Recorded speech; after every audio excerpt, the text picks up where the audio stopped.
చంద్రబాబు నాయుడు గారి ప్రభుత్వ హయాంలో ఆంధ్రప్రదేశ్ ఆర్థిక పరిస్థితి ఎంత దీనంగా ఉందో టైమ్స్ ఆఫ్ ఇండియా ఒక కథనాన్ని రాసుకుంటూ వచ్చింది. వాళ్ళు పెట్టిన హెడ్డింగ్ కూడా చూడండి. Andhra Pradesh records India's highest revenue deficit in financial year 25 reveals CAG report అని. అంటే వీళ్ళ పరిస్థితి ఏ విధంగా ఉంది, ఎంత దారుణంగా ఉంది అని చెప్పి ఇందులో దాదాపు చాలా లెక్కలు రాసుకుంటూ వచ్చారు. మనం కనుక ఇందులో కీలక అంశాలను కనుక చూడండి, చాలా కీలక అంశాలు ఉన్నాయి.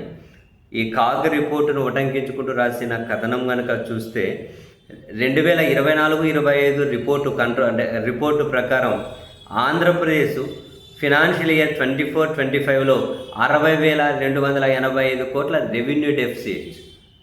ఇంత రెవెన్యూ డెఫిసిట్తో దేశంలోనే టాప్ అట. ఇది ఇతర రాష్ట్రాలతో పోలిస్తే అత్యధికం. ఉదాహరణకు ఉత్తరప్రదేశ్ అదే సంవత్సరంలో 59,327 కోట్ల రెవెన్యూ సర్ప్లస్ సాధించిందట.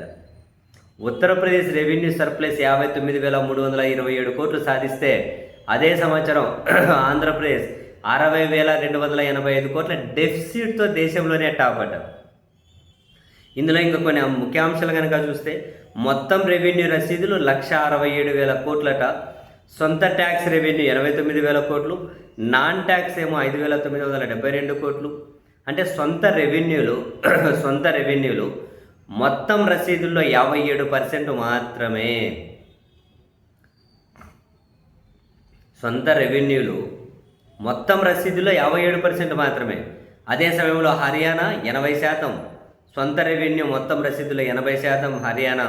తెలంగాణ 79%, మహారాష్ట్ర 76%. ఆంధ్రప్రదేశ్ మాత్రం మొత్తం రసీదుల్లో సొంత రెవెన్యూ 57% మాత్రమే.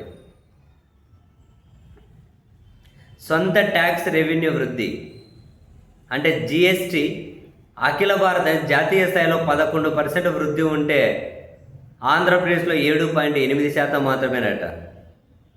ఎస్జిఎస్టీ కూడా అంటే స్టేట్ జిఎస్టీ కూడా జాతీయ సగటు 12.2% ఉంటే ఆంధ్రప్రదేశ్ సగటు కేవలం 8.5% మాత్రమే.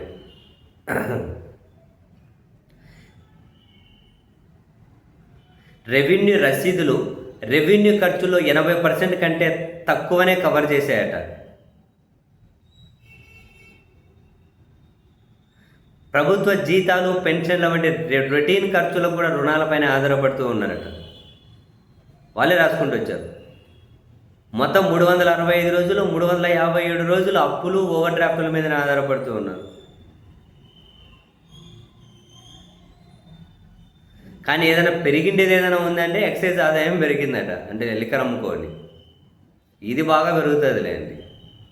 అందులో ప్రభుత్వం పూర్తి సహకారం అందిస్తుందిలే. ఏం 2 పెగ్గులు వేస్తే తప్ప తమ్ముళ్ళు అంటారు. మొత్తం మీద రెవెన్యూ వృద్ధి నెమ్మదిగా ఉండడం వల్ల ఆర్థిక స్థితి బలహీనపడింది అని కాగ్ రిపోర్టు సూచిస్తుంది అంటూ టైమ్స్ ఆఫ్ ఇండియా తన కథనంలో రాసుకుంటూ వచ్చింది.